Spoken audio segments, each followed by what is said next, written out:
welcome back to my author commentary for Prince of Song and Shade. Today we're up to chapter 36, and this is a really juicy kind of chapter for those of you who kind of love the political intrigue aspect of this story. We start off with Cuinn getting summoned to a secret meeting with the Ahara when he attempts to bring his full wolf guard with him. The servant / butler who's been sent to bring him is like, no, this is a secret meeting. You can't have like all your guards trailing. Cuinn employs his song magic to negotiate for one guard coming with him, and that happens to be Talyn, who had actually, as this kind of servant had come to summon Cuinn to the meeting, she'd come to kind of check in on the detail that was currently on guard with Cuinn. As Cuinn notes to himself in this chapter, she has been doing that check-in a lot more since the murders at the back at the Citadel. But in this case, it's a case of either good timing on Talyn's part or bad timing on Cuinn's, because she ends up being the one to accompany him to the meeting with the Ahara of Montagn, Shonin Venador, Kaeri Venador's father. He's not a big man, but he's a canny, smart political operator and a strong, tough man, a strong, tough ruler. And you can see where even this is the kind of the biggest scene or experience we ever get with the Ahara in this series, given what happens to him in A King of Masks and Magic. But you can certainly start to see here where Kaeri gets some of her steel and particularly some of her pragmatism, because that's very much Shonin Venador's calling card as well. This meeting becomes quickly very awkward because after Cuinn gets the interesting snippet that Shonin Venador had specifically invited Sarana to this summit because he was very interested to have a private kind of direct one-on-one conversation with her. Now she's ignored that invitation, which I, as the author, argue is another example of Sarana's poor leadership. Like, she is not a good queen. She marginalizes half her people. She lets the strongest of her lords walk over her. She ignores when her most powerful, the ruler of them, her most powerful neighbor, asks for a direct conversation and sends Azralan and Cuinn instead. She's just not great at her job, let's be honest. But Cuinn's obviously taken aback by that point. But then Shonin brings up the twin thrones, at which point Cuinn has a mild panic because Talyn's just outside the door, no doubt with her ear pressed to it, listening to every word.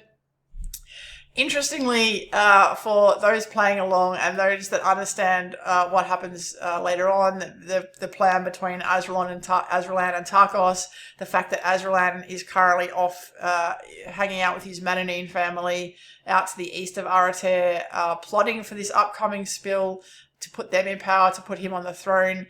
Shonin is actually the closest to the answer that any of them have gotten. He's suspicious about the Twin Thrones because he's noted Firthland's involvement in some of the attacks that have been happening, particularly against Sarana and against the royal family in Mithraena.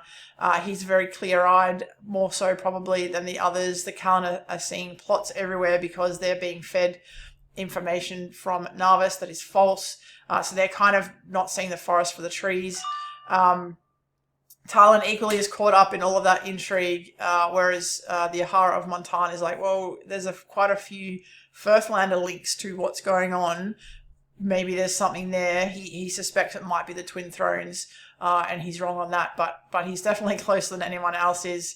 Cuinn, as a result of being incredibly uncomfortable that Talyn's listening at the door, and the fact that as the Shadow Hawk, he knows that Talyn is a Dumnorix princess and that this is a private conversation between Mithraena and Montagn, and a Dumnorix should not be listening at the door. He kind of hurries up the conversation and wraps it up and gets out of there and says, I'll pass your message on. A bit of a shame because potentially if Cuinn had been able to drop his persona and have a pragmatic or a direct or more in-depth conversation with Shonin Venador, it might have actually advanced them all a lot more in terms of picking up on what Azralan's up to. But this is why stories get more complicated, because people have all their agendas at play, and in this instance, Cuinn just wanted out of that room.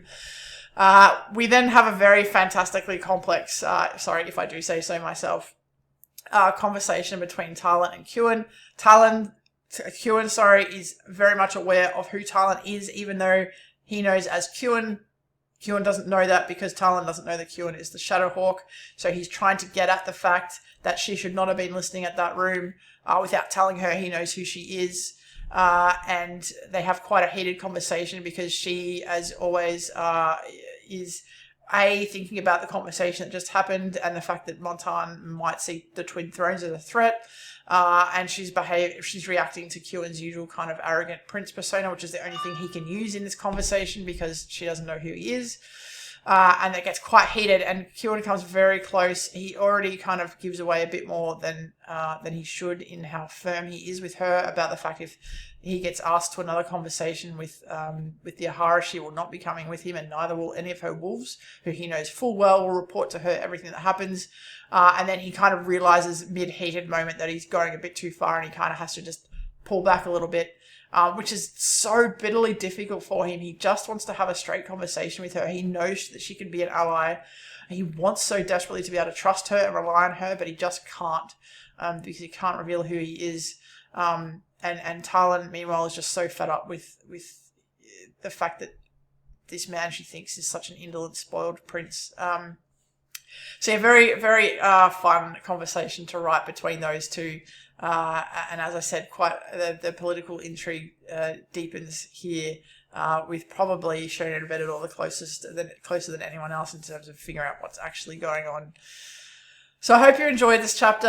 If you've got any questions or comments, as always, drop in the comments below. I'd love to have a conversation about it. Otherwise, I really look forward to seeing you for chapter 37. I can't wait. And I hope you have a fantastic day. Okay, bye.